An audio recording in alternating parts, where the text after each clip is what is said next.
Hey guys, welcome back. Hope you had a good day in the market. It is, well, it's March 7th. We're reviewing Friday though. March 6th, Friday's action on SPY.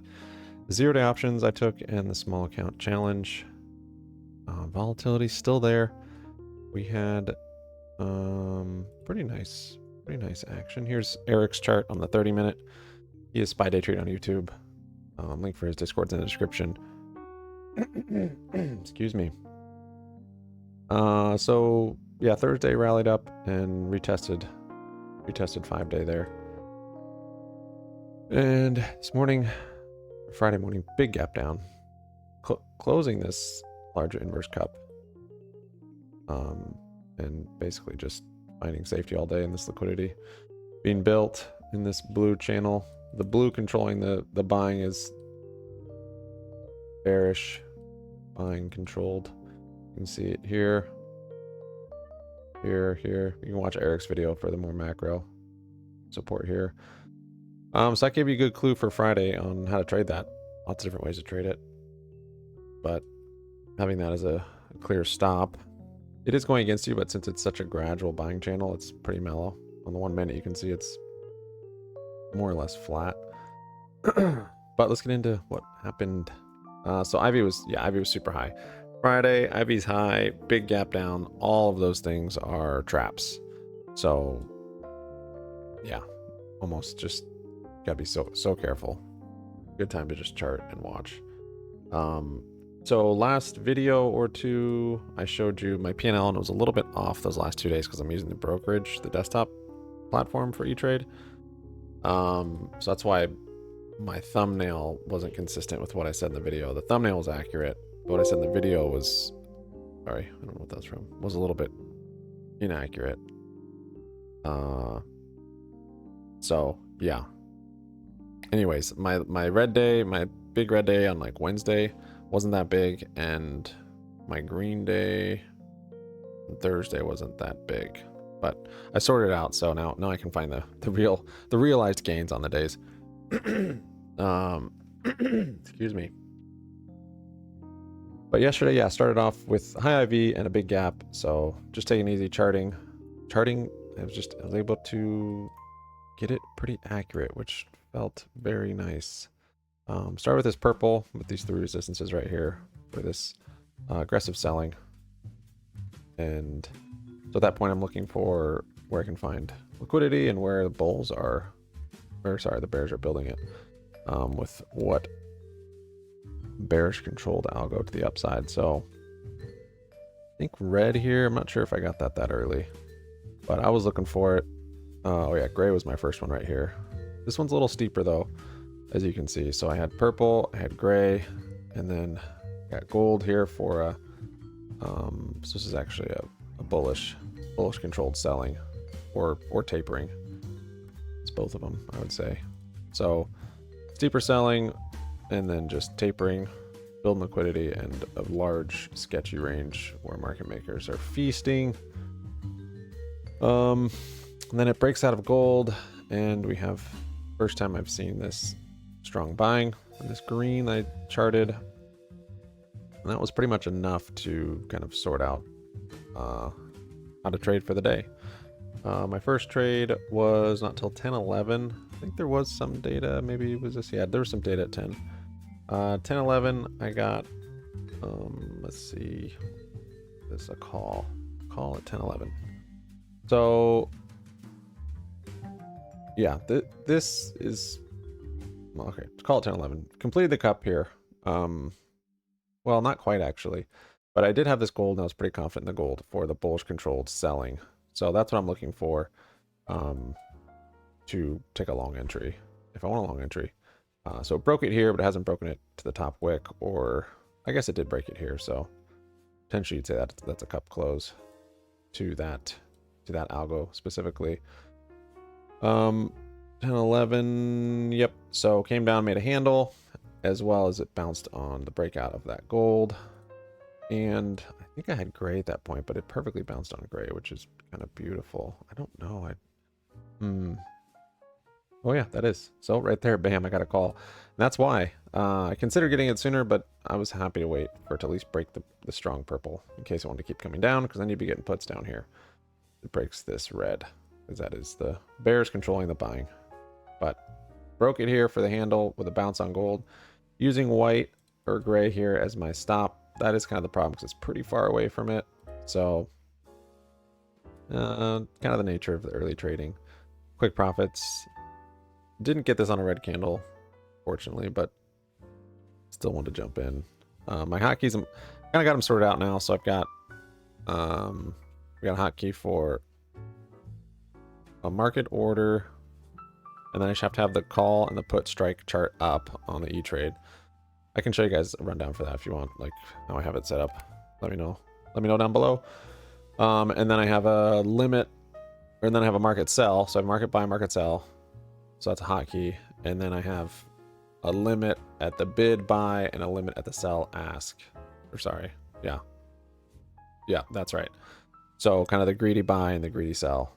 So yeah, for the most part, you know, I'm kind of market ordering, but maybe I'll limit buy at the bid because the spreads are tight, typically always on SPY. So you can almost always get filled. But that said, I did miss a couple trades chasing it, trying to get a limit buy, and should just market ordered.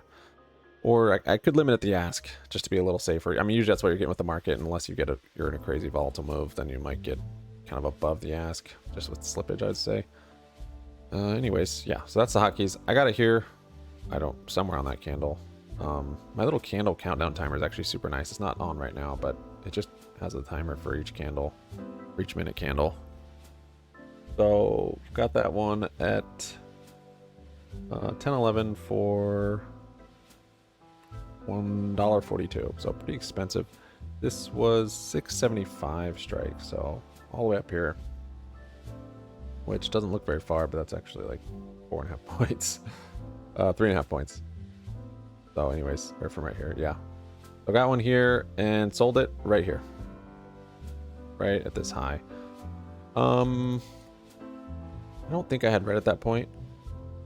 Thinking I'm selling red. It was really just because it was a nice big couple candles, and this was another cup close without the wick, and I knew when this candle ended, it was gonna break this strong green buying, which it kind of already did right here. So I almost got out here, and then it ripped up. I'm like, all right, I'm out. This next candle, it's going to open and be outside of that. So it doesn't always work like this. Oftentimes, if I'm early on an exit, I mean, yeah. But anyway, since it was kind of a late grab, I was fine to do that. Of course, my target is top of red here. As you can see, it perfectly touched it with that wick. But that's for runners, that's for futures, that's for spreads, that's not for naked long calls. I mean, it can be if you have more than one, but I'm not going to try and hold one for all that. That's dumb. So that was a nice trade, though. 142 to 179. Totally happy with that one. That's like almost my first profit target on the small account. So happy to start the Friday with that, with high IV, and what I charted seems to be lining up, and yeah, I seem to be accurate on that, which is nice. Next one was at 11.02. This was put. So didn't feel FOMO from this. It was nice to see that it perfectly retested that red. I considered getting puts on the break of this red. I think I had it that, yeah, I did, because this retested that. So I had an option in my head to get puts here and use purple to manage the risk. Wait, I did actually. I did, that's right. Wait, where is this? 102. I thought I did. No, I guess I didn't catch this one right here. Huh, unless this time is off. No, I think that's right. Okay, it was later. Anyways, so could have gotten here with the purple managing. The problem is I don't have a real clear profit target. I have a clear, well, actually this is different. See, I made it a little less aggressive here from this selling, because here it was a little steeper, so I adjusted it. Anyways, bounced back up. You could say this was the handle for this cup, you know, a spillover cup as Eric calls it. You call this the handle with lack of continuation. So then you're waiting for gold to break. That's kind of your final confirmation. And you could have taken a trade here, just a hive day. Small trade, of course, but taking it here on this break of purple, I considered also, but I didn't know how to manage my risk there. If I'm just playing with green, sure, it works now in hindsight, but oftentimes it's not going to do that. It's going to come up and start dancing around, and then it's like, where do you stop it out? So that's kind of why I didn't catch this, say, handle. However, it did come up, retested, and this is at that big resistance on the 30-minute, which I showed you earlier. I think, where is it? Where did that go? Oh, I put it over here. Yeah, so this is Eric's chart again. That's at 11, yeah.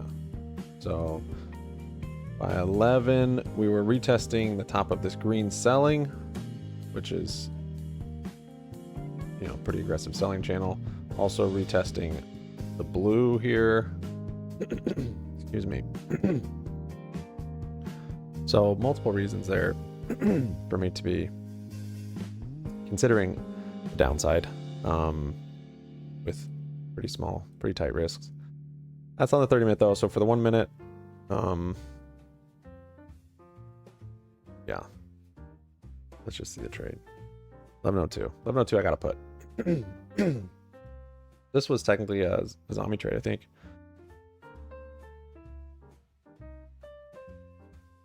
Yeah, okay.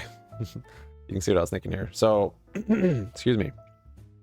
I think it's going to build more liquidity or just find resistance here. But it doesn't really matter. I'm basically opening where my stop is. It did break above it, but it wicked, and so I was like, I'm gonna get a put here. It ended up breaking out of it, going a little higher and making a little double top there. But yeah, with gold being my stop, I was getting puts here for a move potentially further back down. Well, tight stop on that one. That was 77 cents, but still to 67 cents. Yeah, because it was on this candle. I mean, these candles are large still. 675.28, like 675.63. So I probably get the best fill on either side of that. But yeah, did I whipsaw there? No, I didn't. I whipsawed later. So that came up. I didn't want to get calls. Thankfully, I guess. Yeah, that's interesting why I didn't get calls then after it broke. Oh, I think just because the 30-minute chart, as well as this being us buying up just in this red at this point, this tapering red, which is not a great risk to reward. And managing my risk at that point, I guess I could have moved white. Yeah, I mean, I guess I could have moved that to there. Still not great. That's a big drawdown. So didn't get calls there, thankfully. Next year's at 1140 for a put.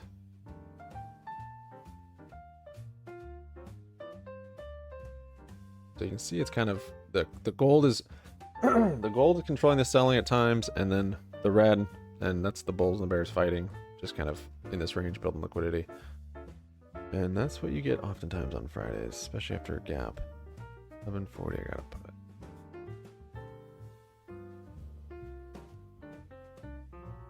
Okay, same deal here. Retesting gold. And excuse me, sorry. Retesting gold here, and I'm trying to get it for the zombie, the retracement. And on the 30-minute, we're still bouncing off of that strong resistance. That was 93 cents to 83 cents. Close it out the next minute. So these hurt on days like this. You just can't get these little paper cuts. You've got to up your accuracy. It's just so difficult otherwise. Or just you have to hold for big moves, but you shouldn't expect that on a Friday after a big gap. Big candles, small moves. Big IV, pay for big move, but no big move happened. Yeah, this is where I whipsawed. So I jumped into calls 11:41. Yep, and then the candle reversed on me, and then I'm upset with myself a little bit. Not too bad, but I'm just like, ugh. Yeah.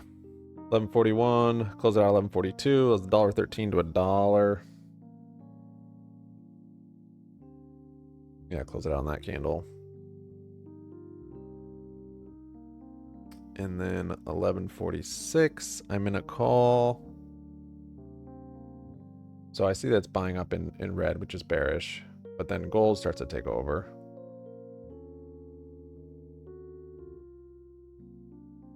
What did I say? 11:46. I'm going to call there for the break of gold. I'm not sure if I had a red. No, I didn't have this red line here at that point. It's nice to see now. Because this was kind of just on a resistance right here. So I maybe did. I maybe had that red there. So ideally, another way to trade it would be waiting for it to break to the upside of the red and grabbing it there, grabbing on a retest, and then using red for your stop. That would have been better in this situation. 11:46, $1.20 to $1.13, 11:49. Opened it here.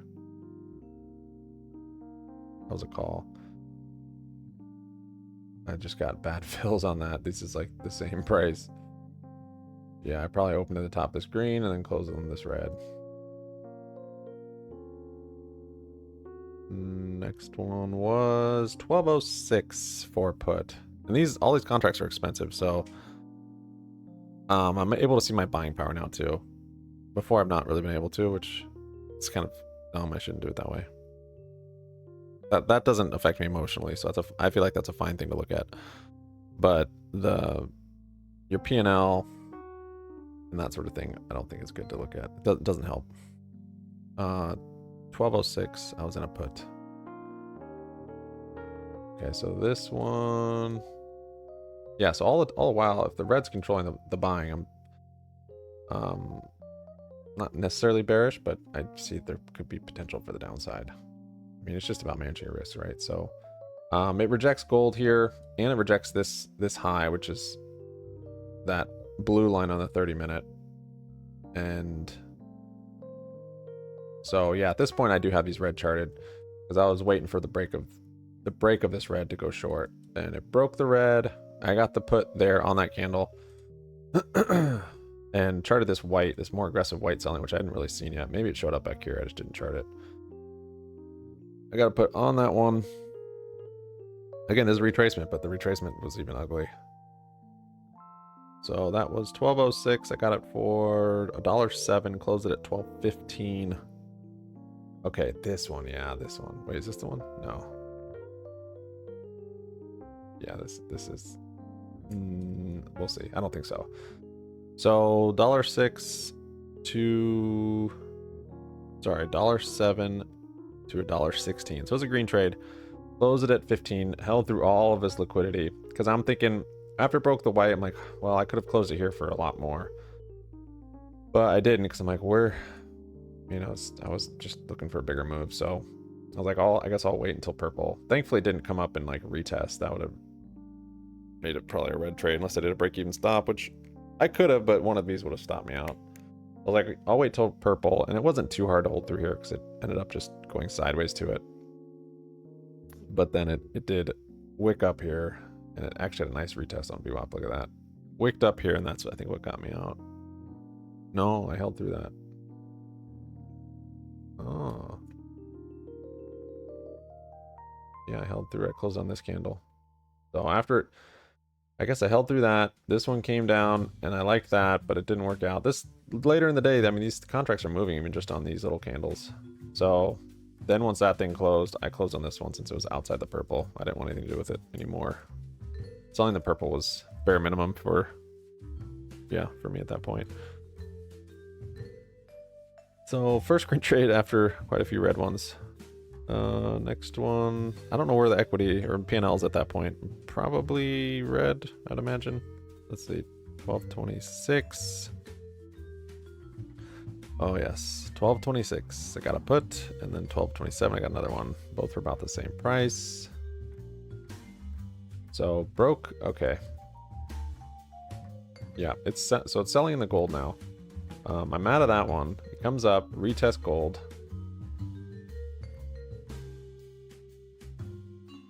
And it breaks the red again. See, I have all these red ones here too, because the problem. So I've got the body. There's the wick right here, that middle one. So ignore that last one. So broke the body one right there. I get on this candle. It's selling in the steep white. I get another one on this for the retest. Is that right? Yeah, I get another one on this retest. These are $1.27, $1.26, so not that cheap. I got them somewhat close to the money. Breaks this. Oh, 672. Yeah, that's pretty close to the money for how high the IV was. Just thinking if we don't get a big move, just to move down to here, I don't want to be super far out of the money. So one here, one there. And then this is the kind of price action we've been getting the last few days more, where it's really been kind of retesting, and it'll make the break on the channel, and then it'll go back up and retest, and then it'll do its thing. And this was one of the times. It happened earlier today, I think, also, but it's been happening a lot this week. Whereas the week before, the past few weeks, it's just been like break and go, and it's not been, yeah. So this is kind of how I had to adjust. I had to just widen my stops a bit for a move up to resistance, which is nice because you can build a bigger position easier, but you have to just be flexible for that to be the case. And in this case, I wasn't. The problem with this also was, yeah, I don't feel like I was oversized, but this is the first one I really scaled. I actually scaled into for a second contract. They're a little expensive because they weren't that far out of the money. And so, yeah, had two of them. I am trying to be tight with my stops here. So 26.27 for 12.26, 12.27 for $1.27, $1.26. Closed out one of them at 12.29. So it broke the white. It just has a big bounce. It's quite volatile in here. The live candles were pretty crazy at this time. You can see its volume right here. It was kind of wild. So I closed out one right here. Yeah, it was a nasty exit. It was on the break of this purple. So the purple selling here. I was like, if it breaks the purple, I'm gonna sell. I'm just gonna close one and start to manage my risk there. It broke it, and then it ended up wicking and coming down. I'm like, oh. But I was fine just to reduce exposure. I think I then threw this gold in here because this is just kind of in the middle of nowhere. But I wanted to find some way to manage my risk here. And gold made sense. So I put the gold on that wick after it broke purple. And I'm like, all right, I'm going to just leave it for gold. And it chops and grinds and retests it. I'm like, okay, there we go. That worked. And a nice big candle. So I held one of them through it. First one was a pretty nasty stop. Closed the second and last one. Okay, this was the one, yeah. So it sold off heavy in the white right here, but still in this purple. I liked it there. What I was trying to get, I was going for like low of day. I didn't have a real clear big profit though, so I was like, well, I'm just gonna wait for purple. I decided, even though this was a nice exit. Just seeing it back over here and how it sold off in purple, and if I could have held through a couple little consolidation times, would have been nice. So it did it once, and then that was it. So sold off here. Volume's picking up. I was thinking low of day, but like, you know what? I'll just let purple decide, and held through all this. Contracts. I think by here they were probably double. They went up quite a bit by here. This candle comes up, and I'm trying to be patient. I'm trying to like wait for it to close, and then it closes, and I close on this one. So it was a nice exit. This was like double the price of this one. Just negative slippage. But yeah. So $1.59 I closed that one for, which felt good. It was at like 212 down here, I think, though. Pretty sure I saw that. Because now I am seeing the contract prices a little bit now because I have the chart on that desktop platform. So I'm keeping an eye on them a little bit for exits and entries. So yeah, I closed on this candle. After this one was closed, I was out of it. So could have gotten a better exit, but again, I didn't have like a set. Maybe there was a flatter channel here that I was missing. I was trying to quick chart it and like see like, is there something here that I'm missing? Like, I don't know. Yeah, maybe that's it right there actually. But it wasn't too obvious to me, so I was kind of just letting purple decide, even though purple's not very steep. Not a great one. Yeah, you can see that wicking right onto the magneting right onto the wick down there. Maybe that was it. Look, it's finding support up here, right there. Oh, that's this. No. So I charted that one later in the day. This one. I don't think it was quite that flat. Maybe with the body. No, it wasn't. Yeah, anyways, I didn't see it, so that's why I traded that one that way. Friday, a little bit of a lotto, I guess. Holding for something bigger, even though it doesn't usually happen on a Friday. But the way the volatility's been and the way people would want to take profit or sell coming into the weekend with all the crazy news, it seemed like somewhat viable. Not viable to make low a day. Anyways, that was that trade. Next trade, I think I was still, I don't know where I was at that point. Yeah, I was a little red. It's just a little red. It comes up, breaks gold, resists it. Oh yeah, I remember this big green candle. Right at the resistance, I'm like, oh man. I gotta put. Where did I actually even get a trade?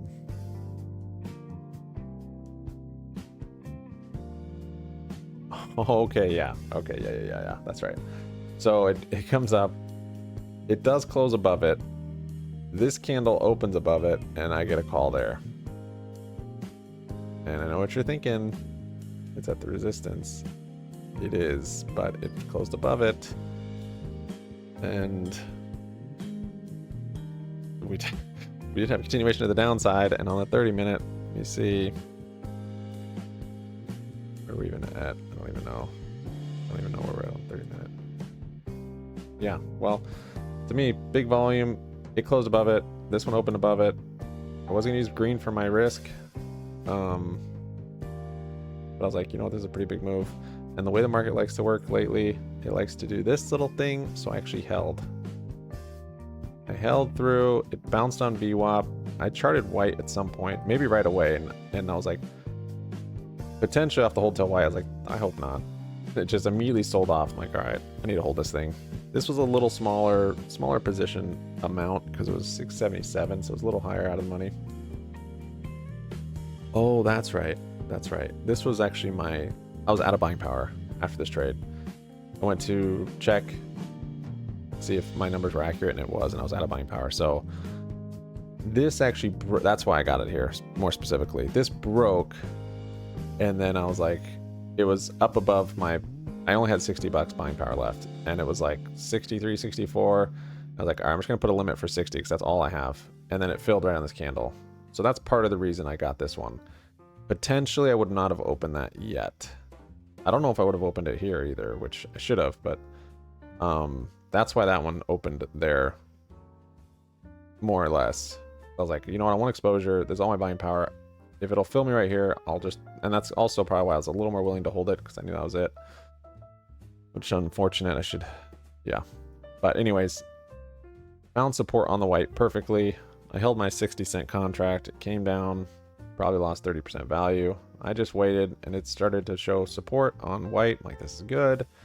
Broke above gold, rejected. I'm like, this is not good. Broke above gold, but didn't have much buying. I'm like, okay, well, at least it's going in the right direction. And now I can be more... I'm more comfortable at this point. So I'm like, all right, I'll just stick with white. White is my stop. So, comes up and then starts building like crazy. Big candles, big volume. This candle and this volume was insane. Hit right at that blue resistance on the 30, also the high that we keep rejecting. And I close it right here. Boom. Stoked on that one. But I held through. Yeah, so this one put me green on the day.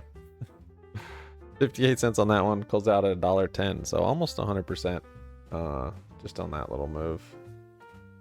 So managing it, yeah, I mean, sometimes it breaks and keeps going, so that's kind of why I like exposure right away. And then if it is retesting, to add into it, especially once I can see good managed risks, like with the white, that are going in my favor, not like buying calls and then this is my risk with it going down. Because that would be the other stop, is like, oh, if it's doing this, but this is what's necessary. So this trade worked out. I got a little lucky with the velocity of these candles, because that definitely added some premium to those contracts. So yeah, I was happy. The day felt actually pretty good on trading. Like, I know there were some stops in there, but it's not like I wasn't chasing. I mean, chasing's even fine if it's managed right, but it wasn't like FOMO. It wasn't, I need to just trade less, I would say. But yeah, I guess on a Friday and it's like middle of the day, there's just not gonna be that many good trades usually. And I was trying to catch all of them. And that's part of the reason I think I'm trading more. Like this one right here that's right, I held that one too, so that felt good. Stopped out of one of them, but then I held that one down to there. That was nice. I could do like a one and done. I mean, it'd be hard because that's like what I'm fully focused on. So I guess my lifestyle is a little different than, yeah, like when I've been traveling and I've traded, or a company in town or something, I'll do like 1 or 2 trades because I'm only on it for a little bit. And that works great. But if this is it, it's like, it doesn't make much sense just do one when I'm trying to gain confidence and experience as fast as I can. So even though it's like these trades aren't adding up P&L wise, I'm getting so much experience each day by being able to do, entering more trades. I'd like to size down the trades, or like the amount, because I think that would help my P&L. But I guess as far as experience, I don't want to miss on experience. And yeah. And it's hard. It is honestly really hard just to say, okay, I'm not gonna. Yeah. So, anyways, that's just kind of my thoughts on that. What did we do? Can't remember. Oh, $68. So actually, pretty solid little Friday for big velocity, or sorry, high IV. And what's going on here? What is this? What's this? What is this? Please. Yeah. So happy about that. Given if I just traded once in the morning on that green trade and maybe had a little more size, it'd be about the same. But then I could have gotten all this other experience. So I hope you guys have a good weekend. Sub up, like up, comment down. Let me know down below what you think. Yeah, appreciate it. Peace out.